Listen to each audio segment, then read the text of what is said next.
शामिल करते हैं खबरें एंटरटेनमेंट से। गुलकार फाकिर की वालदा इंतकाल कर गई। फाकिर ने सोशल मीडिया पोस्ट के जरिए मदाहों को अपनी वालदा के इंतकाल की इतला देते हुए लिखा कि मेरी वालदा राशिदा ताहिरा खालिक हकीकी से जा मिली हैं, वो हमेशा हमारे दिलों में जिंदा रहेंगी।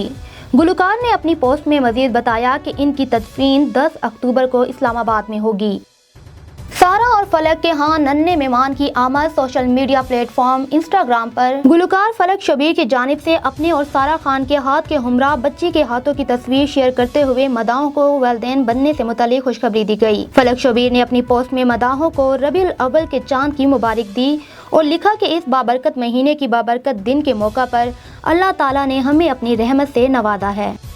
करोड़ भी मिले तो आइटम नंबर नहीं करूंगी। एक सवाल के जवाब में अदाकारा दरफ्शा का कहना था कि आइटम नंबर नहीं करना चाहिए। दरफ्शा का कहना था कि वो अपने कपड़ों हता के हर चीज से मुताल्लिक खासा हिसास हैं, लिहाजा कोई भी ऐसा किरदार नहीं करना चाहिए कि जिसमें औरत या इसके जिस्म को नुमाइश के तौर पर इस्तेमाल किया जा रहा हो।